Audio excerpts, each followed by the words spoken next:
In the heart of Untitled village, a church once stood as a beacon of life. Its doors were always open, its benches always full, and its bell strong, clear, and steady rang like a voice from heaven itself. That bell was the rhythm of the village. It called farmers from the fields, children from their games, and weary souls from their worries. When it rang, people remembered who they were. But seasons changed. Generations passed, and slowly, so slowly no one even noticed. The bell fell silent. The church aged badly. Cracks spider-webbed across its walls. The roof leaked with every rain. A thick layer of dust settled on the benches, a silent testament to forgotten prayers.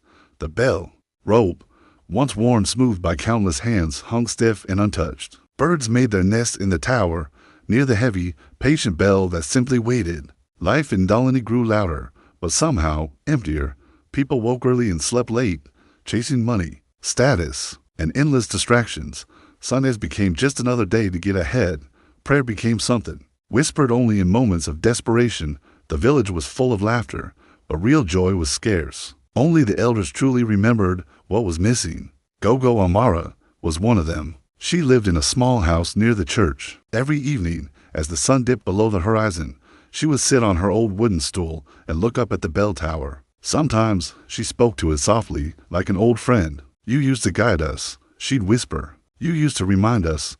Most people just thought she was lonely. 16-year-old Sefu passed her house every day. He'd grown up hearing her stories, tales of revival, of prayer, of peace and miracles. To him, they sounded like fables from a world that no longer existed. His world was harder. His father drank to forget his troubles. His mother worked until her hands ached. His friends masked their pain with loud music, sharp jokes, and a quiet anger that simmered just beneath the surface. Sefu didn't hate God.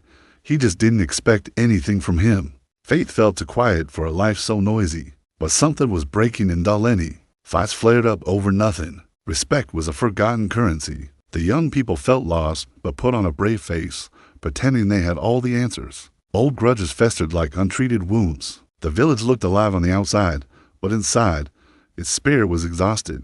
Then, one night, the sky changed.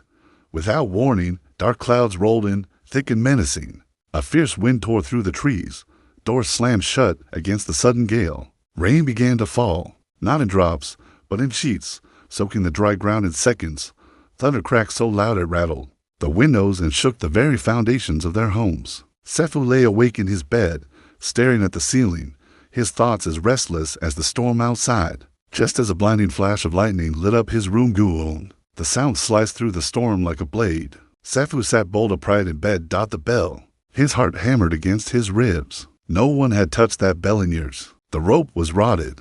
The tower itself was unstable. Who could be up there? Then it rang again, a slow, deep, certain tone that seemed to vibrate in his very bones.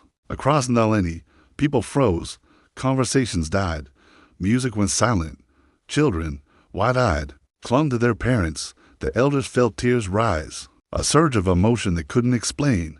The bell rang a third time, and then something stronger than fear pulled people from their homes. Drawn by an unseen force, they stepped out into the pouring rain. They walked, some confused, some scared, some already weeping. No one told them where to go. They just knew. Sefu ran. The cold rain soaked through his clothes, but he didn't care.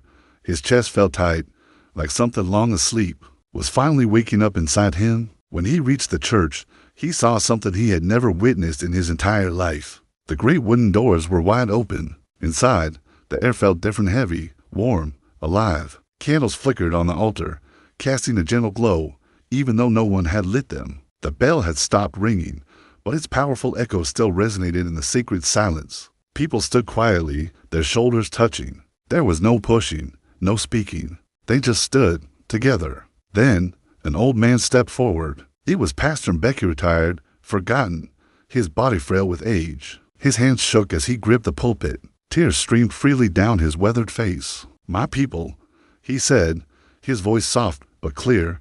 "This bell did not ring because the storm was strong. It rang because God is stronger." No one laughed. No one scoffed. "This village has been busy," he continued.